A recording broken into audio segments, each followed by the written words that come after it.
depressed and I end up in one big mess and trip around it. I was born jaded, I lift one finger up to display it and trip around it.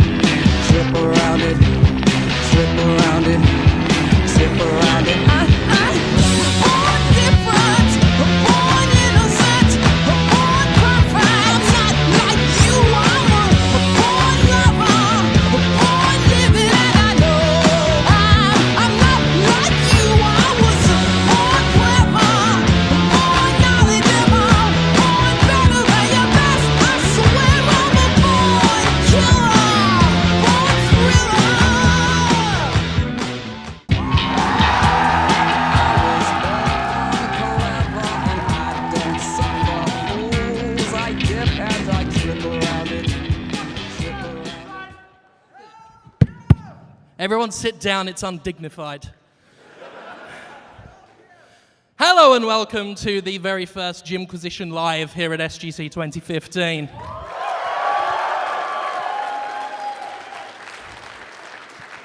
Some of you may not know who I am, as unfathomable as that is. But for those who don't know who I am, I'm sure the rest of you will fill them in, so if you could just say my name.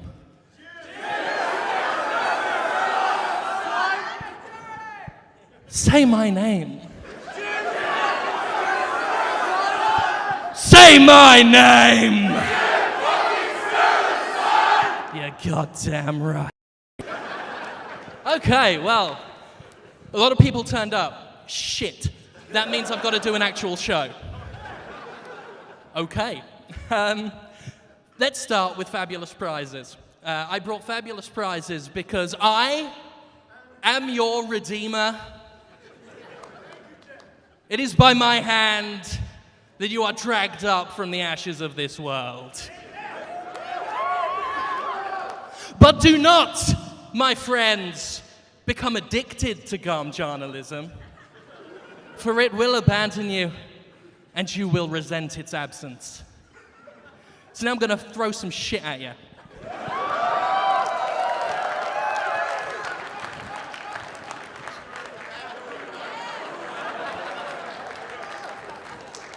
Now this has all been hand selected. This is top quality tat, okay?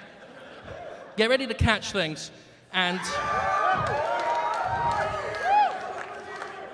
I'm not liable for the heavy and sharp shit, okay?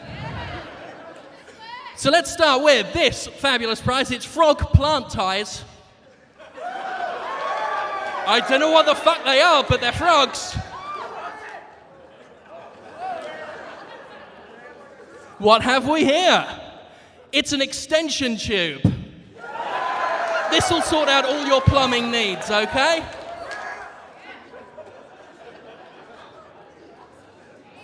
Sparkly skipping rope!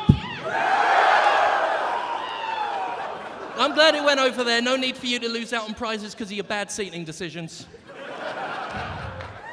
Now this one is one of my favorites. Meat thermometers! Not liable for injury, I said that. Slap hand. Actually, that's good, I'm keeping that. Starship Troopers 2!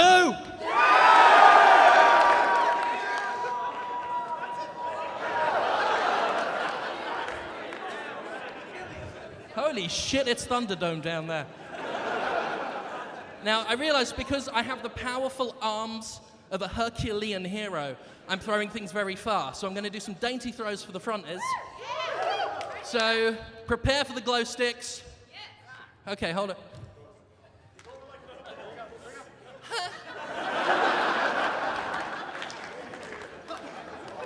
And over this side, oh, extension cord.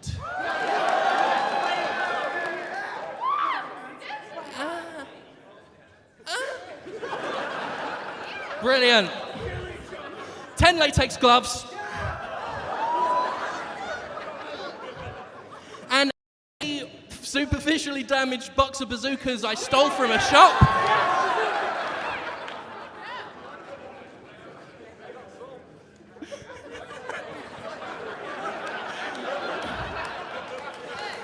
Yesterday, me and my wife went round a dollar store and bathroom door lock! Look how that one is heavy. Dictionary and thesaurus. Oh, shit. Spatula! I've got to work on my throwing. Paintbrush. Pocket beef jerky. The hits don't stop. Cheat calculator. Peppa Pig sweets.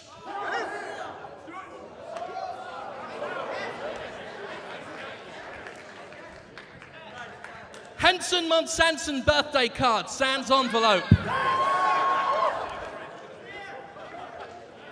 Which side wants to make the loudest noise?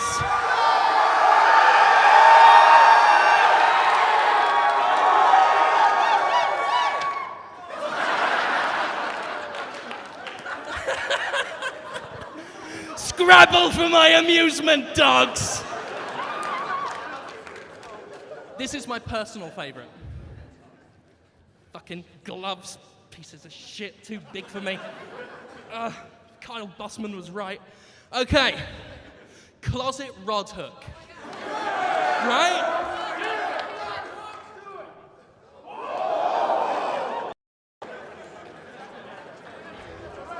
I'm wasting too much time on this. I was going to throw these out individually, but someone gets 10 plastic animals.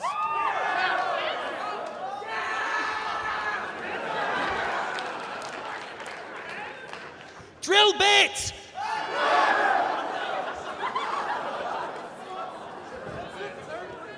And round out.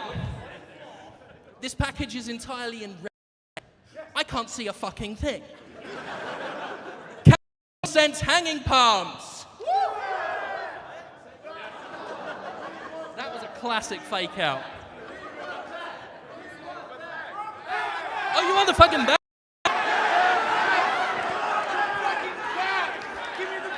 Now, there's going to be no weight on this. It's going to get dropped down there.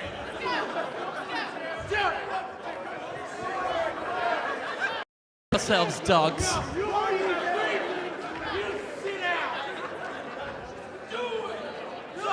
Ready?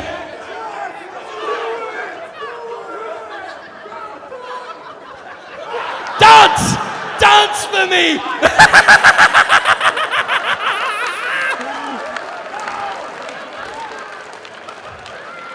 I need more blood, more killing!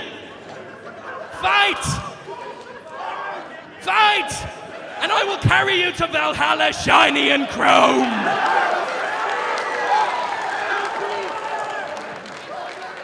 Witness them!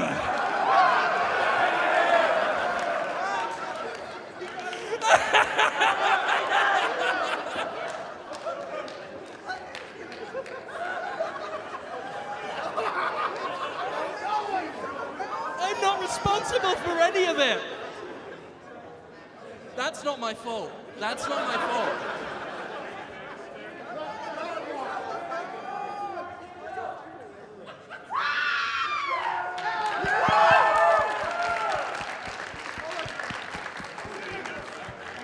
Mediocre! I'm going to sit down now because I'm very fat and that was exhausting.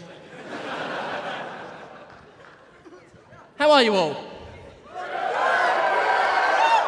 You good? For the past few weeks, I've been telling myself that I'll come up with an idea for the Jimquisition Live on the day. That was a lie. That was a lie. I'm just sat here. I thought I'd slag off Randy Pitchford for a bit. You like that? Thought I'd make fun of digital homicide for a bit. All right, so let's talk about digital homicide. You're damn right. So, for those of you who don't know, Digital Homicide first came to the world's attention with a video game called The Slaughtering Grounds, which has a wonderful distinction of being in the top 10 worst games of all time on the Jimquisition, on Pro Jared's channel, and on Angry Joe's channel. And Kid Icarus. I didn't even know that one. Brilliant. Brilliant. If you know that, let me know. I'll add it to my list. Anyway, I covered that game and I called it absolute trash. And Digital Homicide hit my channel with a takedown strike. This is different from Content ID where they take the ad revenue.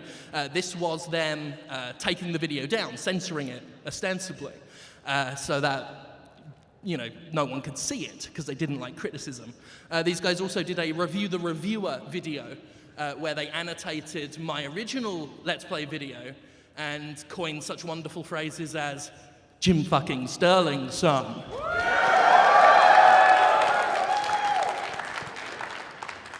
Now, over the months, they have released, well, actually, let's go with the amount of game projects they've worked on. 7 in a year and a half. And this guy tells me he works hard.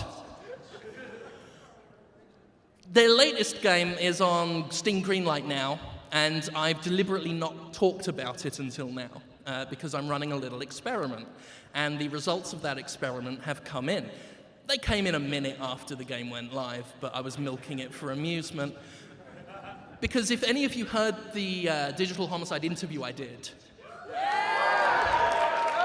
an hour and 40 minutes of a man just tying a rope around his neck while I just watched. That was an amazing interview. He accused me of being a leech, asked me if I knew what the definition of a leech was. He tried to dox me at one point by suggesting I was related to another writer. We're not. He told me he had evidence that I use my audience, that you people sat here right now are part of some sort of private army of mine who I send to destroy. Don't justify it, I'm saying you're not. You guys are some sort of private army of mine, and I send you off to harass game developers. And obviously, I condemn harassment because it's not good to do. I don't condemn telling people their games are shit when their games are shit. But then we're going to get into that subject a little bit later, where people confuse criticism of the product with criticism of the person. Randy Pitchford. And anyway, their proof that I use my audience in this way was to play a clip from a Jimquisition episode from 2012 where I had injected a carrot with a syringe for a joke and said that I was breeding a subhuman race of creatures to go out and destroy public monuments. That was their smoking gun. And he still believes it. My train. Where was I going with? Every time I remember that bit, everything else in my mind is pushed out. The experiment. Yes. Now, they have released a game on Steam Greenlight. It's called Tantrum 2. The sequel to the shitically acclaimed Tantrum. Oh, yes. You remember that, you know that Godzilla game that came out recently? Right? Now, that was rubbish. But fortunately, Digital Homicide have got y'all covered. Because in Tantrum 2, little Johnny's big Johnny, and now he's running around destroying a city. A Unity asset city. Dude, when I saw it, I came 7 times. Robert from Digital Homicide, you owe me a new pair of pants. But anyway, the experiment was that because they claim that the only reason they get negative press is that I send people to them, I didn't send anyone there. You know, just to see what happens.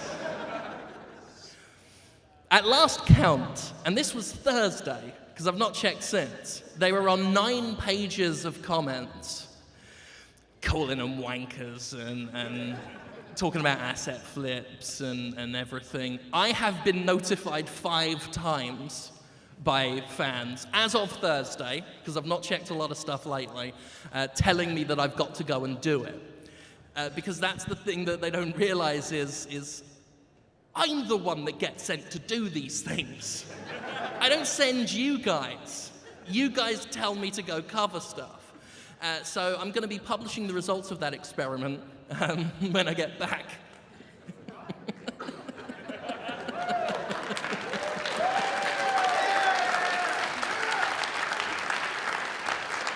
Some people say that what I do with Digital Homicide is petty. I would counter that by saying it's extremely petty. But you don't mess with Jim fucking Sterling, son. Do you hear that, Robert? That's the community that you said was on your side. So anyway, I want to talk a little bit about how developers like Digital Homicide confuse criticism of the product with criticism of themselves. Because he took this very personally. He considers what I did a personal attack. Doesn't realize that when he escalated it to calling me a fucking moron who doesn't know how to review games and tells me off for not turning off the terrible music that was in his game, because apparently that was my fault. That's what makes it personal. And the same goes for Gearbox CEO Randy Pitchford, who recently has been amazing, just astounding. What I'm going to do is, because this went out, I saw it this morning, so I apologize for using my phone, because I didn't have it pre-prepared. But I'm going to quote something Randy Pitchford was telling IGN lately. It's so interesting. I don't like to spend a lot of time. I like to build, I like to create, I like to look ahead. But it's so... Imagine a mind who played the game, Aliens, Colonial, Marines, and decided they didn't like it. And there's plenty that decided they didn't like it. And there's plenty that decided they did. There's plenty of people that like kicking dogs in the head, Randy, to make it good. I mean, it's never been measured, but clearly on average the critics didn't favor it. But imagine that mind. And it's thinking Gearbox is an amazing developer, but they don't like this game. And instead of, well, that can happen, some of those minds have to invent a narrative for why. Frankly, I think that's how most of the religions get invented. Like lightning strikes a tree, it's weird, I can't explain it with what I know, so some agency did it. They can't fathom that we made something they didn't like, so we must have wanted that to be the case. It's such an insane claim. Okay, so plan is we had a great game and purposely made it worse because that's how we're gonna make money? That's an absurd fucking claim. Right. Aliens Colonial Marines was scientifically shared, right? Now, I've always said that reviews are opinion, and having a 100% objective review just isn't possible unless you just want to read a press release. And that's really what this comes down to, because he ignores a lot of the legitimate complaints. He's been dodging and like, this man dodges so much, fucking Dante, Bayonetta, and Kratos would be jealous of his skills. Like, he's amazing at just ducking and getting out. Like, he's blocked me twice on Twitter for asking him questions, and then says that I don't care about the truth and I should have been asking him questions. But, sorry, I'm just thinking about Randy Pitchford. You know, most recently he said that I don't care about the truth, that he likes people who build sandcastles and I just kick them over. And I think that's a common misconception that some developers have, and especially when it comes to someone like me, you know, the job I do, or someone like Total Biscuit who does the job they do, where we can get pretty savage with a game. But it's not something that we like to do, and it's not something that's personal. Now, he's told people in the past that I profit off of injuring Gearbox, that I profit off of keeping up the Colonial Marines thing. No matter how much profit I may have made, I'd have rather have just a fucking Aliens game. And that's really the core of the issue, is I do this shit because I love this shit. I wouldn't be able to do this for nearly 10 years if I hated video games. The amount of bullshit I put up with, right? You tell me that I don't love video games, right? Last Jimquisition, there was a comment on YouTube. I know, I read it, it's my fault, but there's a comment on YouTube of a guy who said, wow, Jim's really angry about Aliens Colonial Marines. I'd feel sorry for him, but I'll never forget what he did to Devil May Cry fans. I'll never forget. This is when people were upset about DMC, and you know, I made fun of them at the time, and I kind of stoked that fire, and I was a community firebrand then, and I kind of don't do that now, and I've said sorry a few times for contributing. I still think some of the complaints were ridiculous, but I didn't have to start photoshopping white hair on the new Dante and saying, there, I've done fixed it for you, you pricks. You know, that's my bad. But this guy, again, like with the digital homicide experiment, I stopped counting after 48 hours. But he's only stopped for sleep. And then he's gone right back on YouTube to talk about how there's no true Devil May Cry fan except him and everyone who agrees with him. And I have to put up with that a lot. And to say I don't love video games when I've got to listen to that shit is just incredible to me. And that's the point. These people think that we're out to get them. Digital Homicide thinks I'm out to get them. I never started out to... I'm not saying I'm not out to get them now, you know, but it never started that way. I was just covering the game and being as honest as I could, and it was only ever about the product. And the same goes with Gearbox Software. You know, I was furious about how Randy Pitchford himself had sat not 3 feet from me and basically told me bullshit in interviews, how I saw that vertical slice, and just how it didn't reflect the game at all. And that's what I covered. I covered the product, not the person. But these people take it personally because they think that's not the games media's job.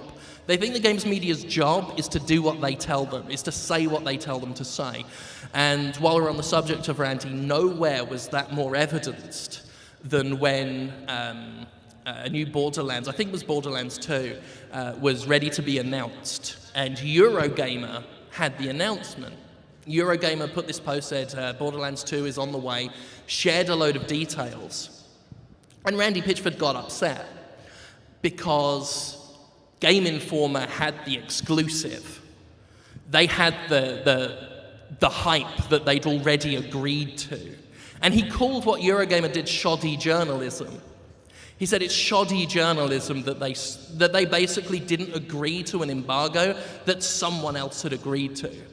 That a game journalist did his job as a journalist, had information and shared it with the public. But if you're not playing by their rules, if you're not abiding by their structure, then you're a bad journalist in their eyes. In the interview I had with Homicide, they had the same thing, this idea that I should have emailed them my concerns before I did a video, that I should have pointed out bugs to them before I did a video, that I should have been their unpaid fucking QA tester before I did a video. That's not how this works. It used to be how this works, because game publishers had a lot of games media by the fucking balls. I've been doing this for a long time, and I still when game blogs really needed to be on the good side of publishers. Now, I've never been told not to publish anything. I've never been told not to run a review. But you always still get that from an editor or someone in charge when I'm about to tell them, yeah, this review for Final Fantasy 13? Your problem now, you know? And there's always been that worry because this idea, if you don't get review copies, you can't be a reviewer. If you don't get invited to press conferences, you can't be a reporter. These days, that's just bollocks. It's just bollocks now because anyone sat here can just set up a YouTube channel, talk about games, get a following because people care about the personalities, you know. I mean, how many of you guys do like YouTube videos and stuff? See, like just anyone can do it and anyone's got a chance to do it. Like, I guarantee half the hands that went up are way more talented than I am. But that's the beauty of it, and we don't need these people. I'm blacklisted by Konami, okay? I'm blacklisted by Konami because I did a video where I repeatedly said, fuck Konami. I went to E3 shortly after I did that video because I was scheduled by Destructoid to go and cover their games. I got to the E3 booth and a PR man came out and said, what are you doing here? And I said, I've been sent here by Destructoid. And he said, you can't be here. And he was apologetic. I don't want to have a go at that guy, but he said, your video went east and then it went up. And I can't remember the exact name, but it was someone very high-ranking on Hideo Kojima's team. And I quote, said of Destructoid, fuck those guys. For the video, for several review scores that they didn't like, and because for a joke, I pretended to be Konami's head of PR. Because they're shit at PR, and I'm good at PR. You know, these are the guys that won't announce a fucking game when it's out. When Tak Fuji had his game out in the States and was in the States, he didn't even know it was out and couldn't find a copy on stores. So I'm blacklisted by Konami, that's the long and short of that. That's fine. Hang on a second. Just opening up my Patreon page. I can afford to buy Metal Gear Solid 5, so I'm good there. Square Enix won't send me review codes anymore. They've never officially blacklisted me. If any of you have ever seen Always Sunny in Philadelphia, they're at capacity for me. They don't have enough digital codes for me. And that's fine, because I'll quote what a representative from Sega once said to me. Why would we blacklist you? You'd just buy our games and shit on them that way. You see, it doesn't matter. It doesn't matter anymore. The game has changed. We don't need that system anymore. It's why I'm so protective of YouTubers when I talk about, say, the Shadow of Mordor deal, if any of you have heard about that one, where Warner Brothers was restricting review copies to certain outlets while others were doing sponsored videos. And I don't blame any YouTuber for taking that. I mean, make money how you make money. But I just hate the idea of publishers trying to get their foot in the door there and trying to just get their control on that shit. And I realize I'm starting to sound like a woolly liberal with all this anti-corporate shit, but that's what I do. And I don't want to see YouTube go that way because it's represented this freedom. And we're seeing it with more traditional blogs and guys that have moved out. Kinda Funny, you know, Colin Moriarty, Greg Miller, all those guys, fucking awesome guys. Broke out of IGN and are just doing their own thing. The guys at videogamer.com who are just like, I love the shit out of those guys. Like if Video Gamer TV, if you want to look up their stuff on YouTube, look up the Miller Report, the Burns Unit, Your Old Dar, just look up their stuff. Their best stuff, they don't need the game industry to do any of it. And I think that might worry some of these people. Because they had a lockdown on this shit. And we're seeing now with Digital Homicide, with Randy Pitchford, these guys they don't understand what's going on. They don't understand because we're not following the script. And I think that's fucking fantastic. And I think that they can go to fuck and get in the fucking sea. And as many of them can blacklist me as possible, because as I just checked, I can afford all games. So that's what I wanted to talk about, as I decided 10 minutes ago. Did I do all not coming on with a plan? Awesome. Okay, I got a few announcements. Personal announcements. First of all is merchandise. A lot of people asked for like Jimquisition t-shirts and all that kind of stuff.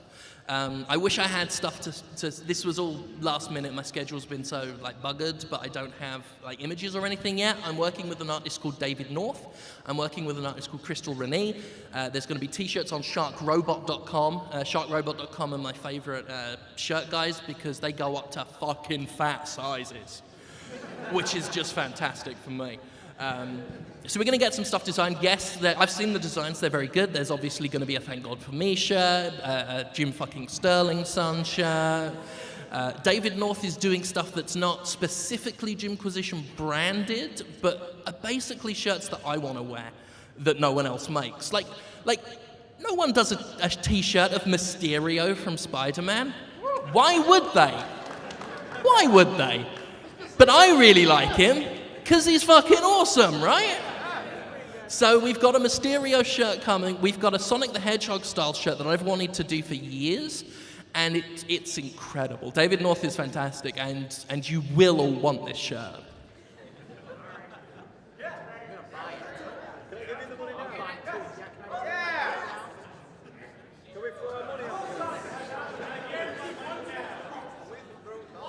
Right, I'm glad we're at an understanding.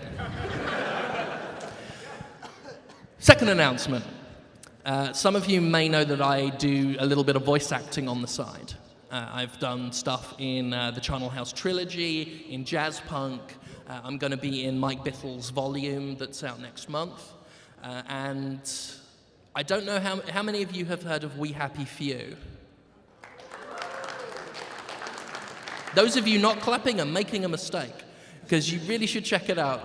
These are the guys this is Compulsion Games. They worked on Contrast, and they did a Kickstarter recently that succeeded. It's a game called We Happy Few. It's basically BioShock meets The Binding of Isaac meets The Stepford Wives. It's incredible. I've been a big believer in it. I was actually its very first Kickstarter backer, and just very recently, Jim Sterling will be a resident of Wellington Wells in We Happy Few. So, full disclosure. Obviously, I won't be reviewing it. Any future videos or any coverage I do of it will have that disclosure, just get that bit out of the way. Ethics, let's get that bit done. And the final announcement, I don't know, can you guys cue up the picture? I'll just see if, I can't see the screens. Has it come up? There we go. Jim Sterling's licensed game experience is a game that I have written myself, and I'm working with some professional developers on it. It's not going to be a massive fucking game. We start on mobile, go on PC, that old thing. But that's coming out. That'll be my foray into a little bit of creative direction. So Jim Sterling's licensed game experience. I sent the script to the developers and said, please keep talking to me after I've done this. Because I'm really worried it made me sound peculiar. Can't wait for that digital homicide review. Oh, God. Oh, I've made so many enemies in the industry. Oh, you fucking bastard. Oh, this is a mistake. Okay. I think that's it. I think that's it for announcements. Now, most people leave their Q&As until like the last minute, but we've got, as far as I can see here, 24 minutes. So that should be a good time to get a good little Q&A going. If you think I've done enough on my own, you guys all right with that? Well, line yourselves up then.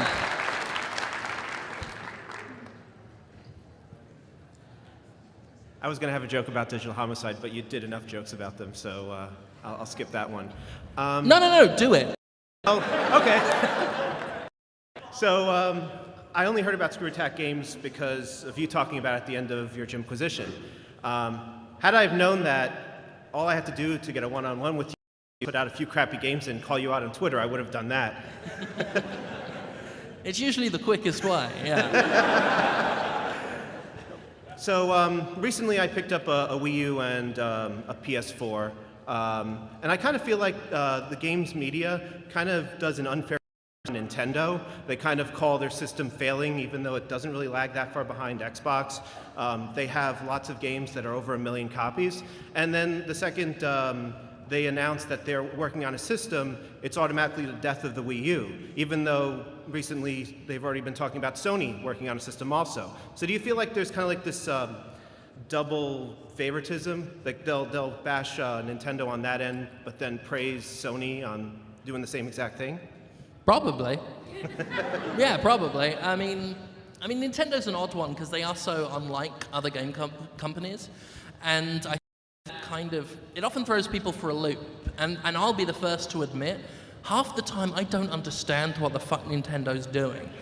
And I think that's by design. I think that's how they operate. They live in this strange bubble that doesn't kind of obey the rest of the rules. Like, I often think that maybe rather than in Tokyo, like their head office is in Night Vale or somewhere like that. Like, they just operate on the same plane. And that can throw people for a loop. And so, yeah, I think... And I also think when you say about how a system is failing, I think that's a reflection of the industry as a whole, because we have an industry where a game can sell 6 million copies and the publisher will say that they're disappointed in the sales performance because it didn't sell well enough.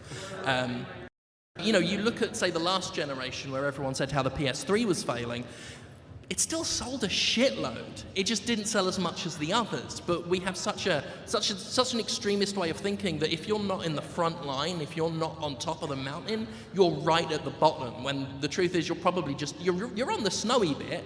You're on the snowy bit of the mountain. You know, there are goats and everywhere around you. But I think that's what it is. I think it's a lack of understanding, and I don't think that's and I think that's ironic because, to quote a wonderful man, we should all please understand. Thank you.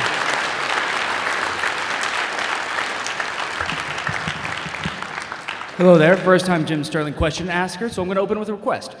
Could you tell my friend Pete to fuck off? Your friend? You want me to tell your friend to fuck off? Yes, his What's name's Pete. Pete, fuck off. You hear that, Pete? Jim Sterling hates you, You but bloody I love fanny. Let me tell you what I hate about Pete, right? All right, I do that enough as it is. So fucking full of himself, right? True. Sending his friend up to get me to slag him off. Arrogant Pete. That's what his name should be called. Question, Jim? I think everyone right now should shout, fuck off, arrogant Pete. I can do it. There we go. All right, and what in terms of like, what is your ideal news day? Either from the, I suddenly have so much more hope in the games industry perspective, or the, it's all burning down around our ears right now, but I'm gonna laugh the whole goddamn way. So you are my ideal perspective on the game industry. What would be the best that day of microphone headlines? they've got is shit. It's not your fault. And I can't lip read right now because you can't see a fucking thing in these red glasses. I wear normal fucking specs. They're right here. I can put them on, but I want to look cool. Question. I like best news day. Everyone's announcing you or Digital Homicide has literally become a 5-headed dragon and is burning down his town. Gotcha. Crazy stuff. Digital Homicide Dragon. That'd be amazing. They'd finally succeed at something if they burnt the city down. I mean, they've burnt their own reputation to the ground. They could do a city, no fucking problem. I'll take that. Thank you.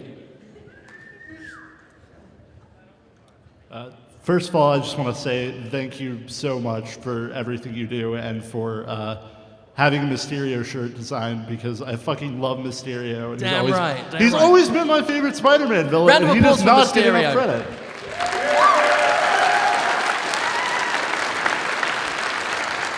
Let me tell you why Mysterio's awesome.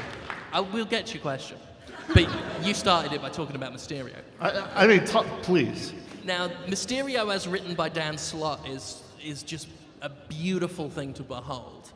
because like Mysterio before, like he was always cool. I always love illusion-y characters. Like I love the Scarecrow from Batman as well. He's my favorite Batman villain. But Dan Slott kind of cottoned onto this idea that Mysterio inherently is fucking ridiculous and just rolled with it. So this guy's just constantly making movie references all the time, and nothing typified New Mysterio to me more than when he takes off, he gets punched in the head by Spider-Man, the helmet cracks, he looks all haggard, grabs Spider-Man by the shoulders and shouts, "I'm dying!" and then just kicks him in the nuts and runs away. It's incredible. And more recently, like people don't often know this, but it's my favorite Mysterio. In fact, he rescued the Avengers. Mysterio's rescued the Avengers once when he defected from the Sinister Six because Dr. Octopus was dying and thought he'd just destroy the world for a laugh. And then Mysterio realized if the world's destroyed, he won't get any money. So he joined Spider-Man because it sounded like a cool movie idea to him. So he joins them. There's a whole bunch of Avengers, Tony Stark, Hawkeye, all these guys. And they've been brainwashed by Dr. Octopus. They've got a chip in their brain that's making them attack Spider-Man and a bunch of the other Avengers. And there's this big fight goes on for like a page or two, and then Mysterio's like, "Oh shit, I just remembered I've got an EMP field on my arm." Just presses it, and then they're free. And you've just got Tony Stark going, "I've just been rescued by Mysterio. We can't tell anyone this." I fucking love Mysterio. But yeah, I'm really... I've seen the sketch for the shirt design, and it's fantastic, and you will like it. Sorry, what was your question? Oh, I was just going to ask, who do you think would win in a pettiness fight between Konami and Digital Homicide? Ooh. I would love to see those two fight. Like the passive aggression coming off those two would melt steel beams. Like it would be incredible. I think it would probably have to be Digital Homicides, just because, I mean, Konami is awful and shit and terrible and bitter, and every other... I'll have to look up thesaurus.com to come up with more words for them. But, I mean, Digital Homicide takes it to a whole new level. Like, their level of delusion is just incredible. It's something else. So I think that they'd be the ones who'd win. Hello, Mr. Jim Stelling. Hello. I was listening to one of your podquisitions the other day. And, As you should. Yes, it's very good. And I'm under the impression that you have extensive fantasies about William Dafoe. Willem, you might want to answer this one. I'm just curious to... Could you elaborate personally, like, what it is that you fantasize about?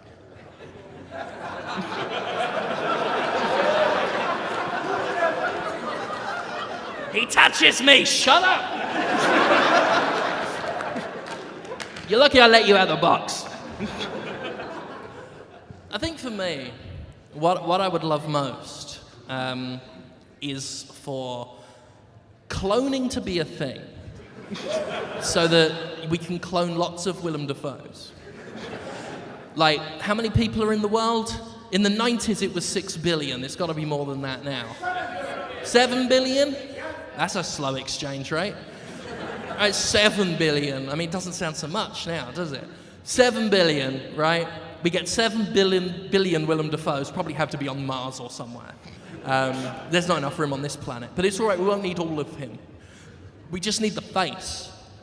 Because it's not cruel. It's not cruel. Because I just want to cut off the face of all of the Willem Dafoe clones. The Willem de clones, if you will. So that they can be stretched taut by law over everyone else's face. And we can all run around going, "Ah! Avenge me!" And then that... Oh, sorry, I've just come.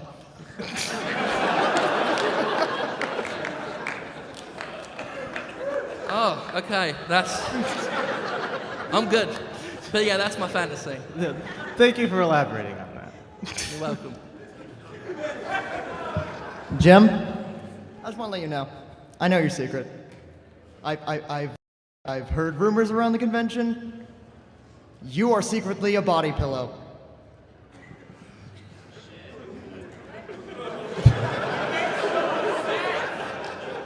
Get away from my microphone. Turn around while you still can walk. Okay. We will talk not of this. None of us will talk of this. Merchandise idea, Jimquisition body pillows. Yes.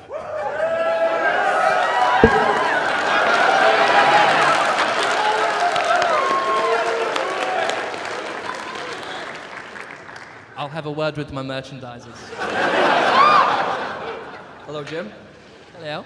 So after your talk with Digital Homicide, who or what else would you want to go face to face with? Let's see. Contrary to popular belief, I'm not that combative a person. If I had my way, I'd get along with everyone, you know? But I guess if there was someone I could sit down face to face with, it would be whatever anonymous coward at Konami made the call to blacklist me and never actually fucking tell me. So, to the point where I had to hear it from my then editor-in-chief, Dale North, who had to hear it from a Western PR rep who heard it from Konami Japan. I just want to know the prick who said it so that he could say it to my goddamn face. Hideo Kojima developed Metal Gear Solid 5. Okay? No amount of wiping his name off the fucking cover is going to change that. Hideo Kojima! I said it, Konami! You can't stop me! Hideo Kojima!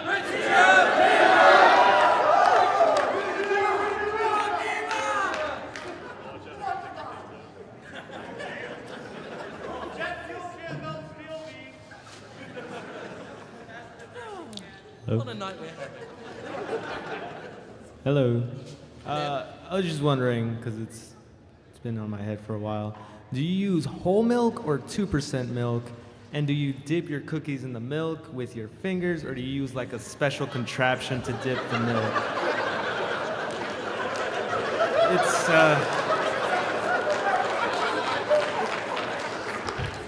It's just in my head. I don't.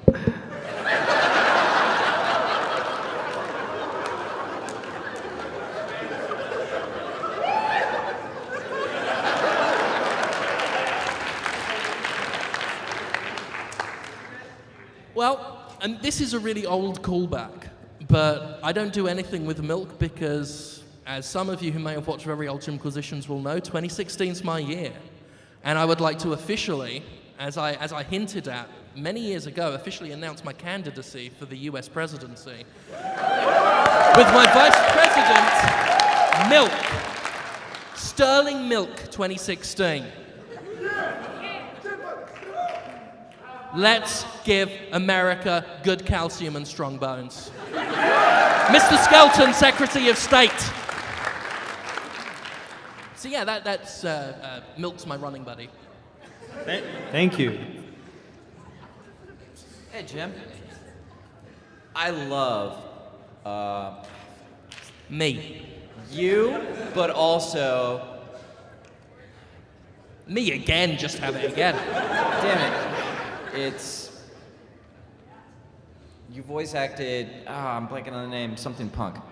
Jazz punk. Jazz punk was awesome. What was the most fun you had recording your dialogue for jazz punk?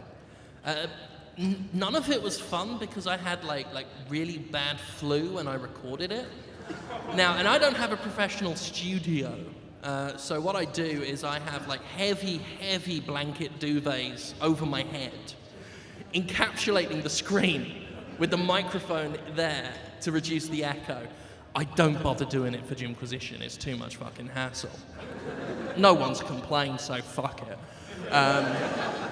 But so I was in there stuffy and hot with this bright glaring screen. I've got Luis Hernandez, who is the director, on Skype listening to me, asking me to repeat lines. Now, when I get any kind of head cold, my throat feels like it's got a throat infection. Even if it doesn't, like it and is constricted and it burns. And one of the characters is Rita Repulsa. So every time he was asking me to do another take of fucking, after 1,000 years I'm free! Time to conquer Earth! I was like, fuck you, Mr. Hernandez. Oh, fuck you, this is so much fun, but fuck you. So, I guess that's simultaneously my favorite and my worst bit, just because it makes for a pretty damn good story. I had no idea you did Rita Repulsa in that game. It's very hard to find. I had a cold and it really hurt, and no one finds it. If you ever play Jazzpunk, if you find the character it's pretty easy to find. The guy who wants you to spray cheese in his mouth. He's like, oh, spray cheese in my mouth, all that kind of stuff. If you go around from him, there's a swimming pool with a wet bar and there's a fruit hat on it. Click on that, pop up, and I throw fruit at you and you hit it with a samurai sword like Fruit Ninja. While I'm just shouting Rita Repulsa things at you, so. I got something to do when I get home. There you go. All right, thanks, man. This is the first time I've heard about your licensed gaming experience. What kind of game do you want it to be, if you have any control over the development? Sorry, what was the game? The licensed game experience that you just showed. Oh, licensed game experience. And the question, because I was so busy trying to work out what you said on the first bit that I then forgot what you said on the second bit. Sorry. What kind of game do you want it to be? How much control do you have over the development? Basically, the guys who, I can't say their names yet, they're not ready to talk about it. They're pretty experienced guys, but they basically said, just come up with anything. Nice. Do whatever you want. Their only asking point was that it be related to Jim Sterling, which, because of my own insecurities, I was like, no one will buy a Jim Sterling game. But I tried to find a way to balance that by giving it this extra edge that it's got that I won't spoil too much about. But okay. Yeah, they let me. Oh, you're saying okay? That's you cutting me off there. No, you it's done? No. Have I said enough for you? I don't know. You're all right. God bless you. God bless you. But yeah, so I've got basically full control over it. The only thing they asked was that I don't go too heavy with the religious overtones. So at their request, I scaled them back a bit. Gotcha. Good stuff. All right, good luck with the game, and yeah. Thank you. Looking forward to it. Hello, sir. Hello. I have one quick thing I want to ask you before I begin. Can you please tell Laura that she is awesome? Absolutely. Thank you. Yeah, Laura, I will tell, is awesome. I mean, she better be watching this. Damn like, right. I know it's late in the UK, but you better be fucking watching, Laura. And you, Gavin. Yeah. I don't care how many spiders have hatched in your eyes, Gavin. You've got to stay up and watch. But yeah, she's awesome, Gavin's awesome. The reason I asked them to be on Podquisition is just because I wanted an excuse to talk to them more, just because they're great friends. So yeah, I'm glad that you appreciate those guys as well. So, if you threw a party and invited everyone you knew, you would see that the biggest gift would be from me, and the card attached would say, "Thank God for Jim fucking Sterling, son." God bless you.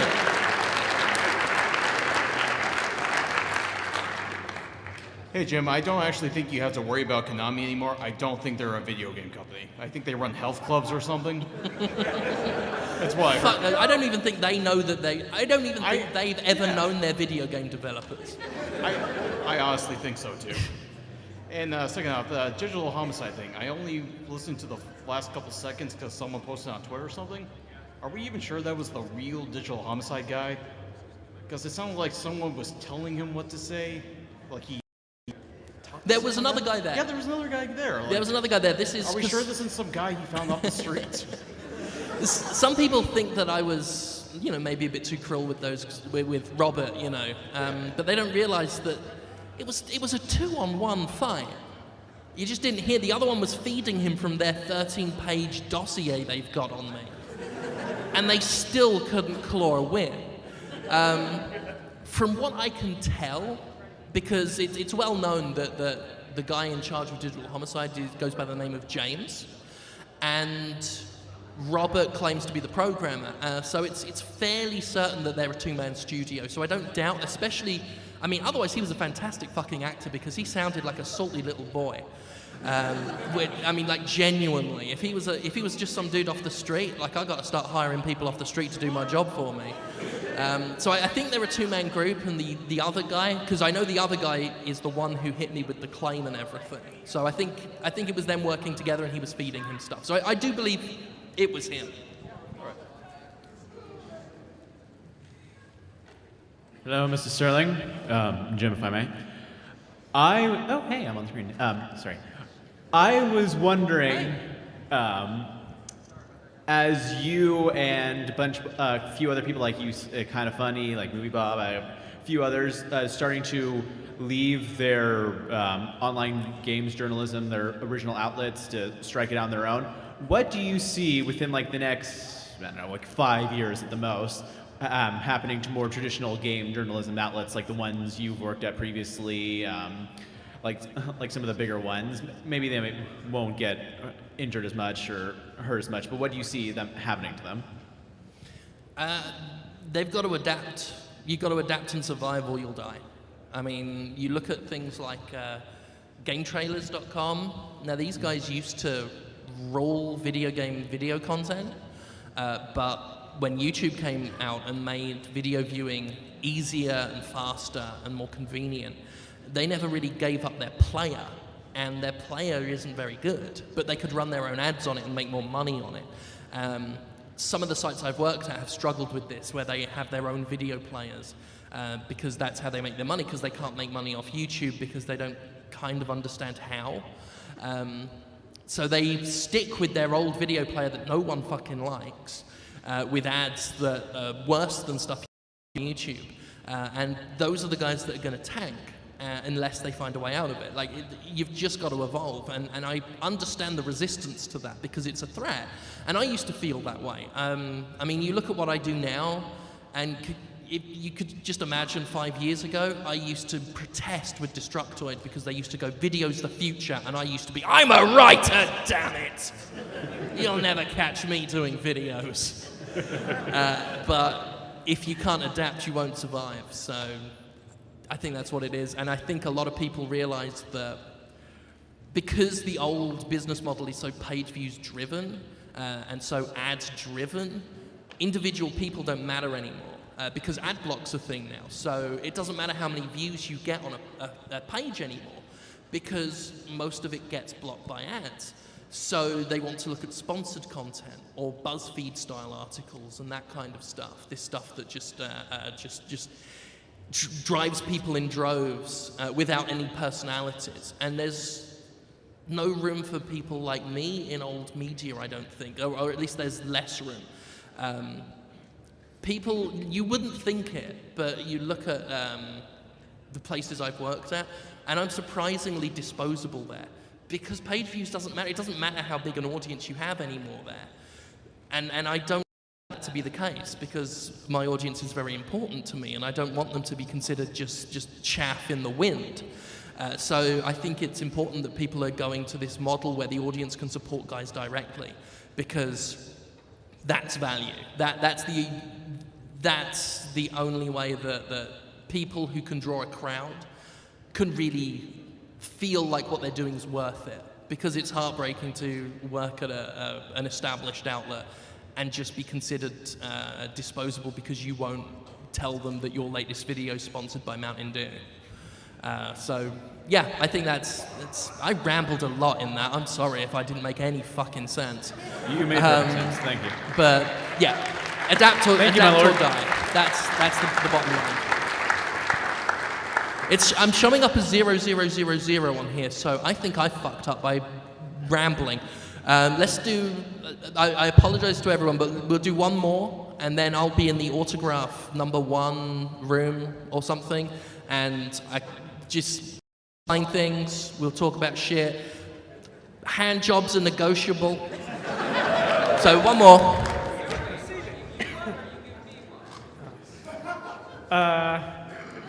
Did Cobra Studios ever give a second response to your second Warfare review? Yeah, but it didn't make any sense.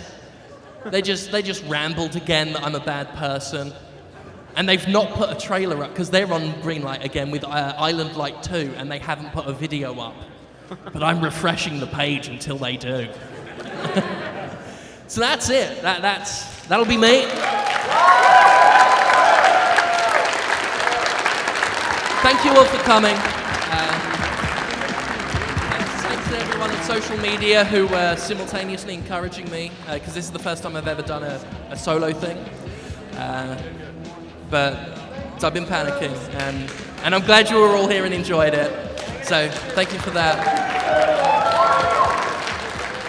Well, I'll be at the autograph place, and I'll be able to do that then. So all that's left to be said is, thank God for me.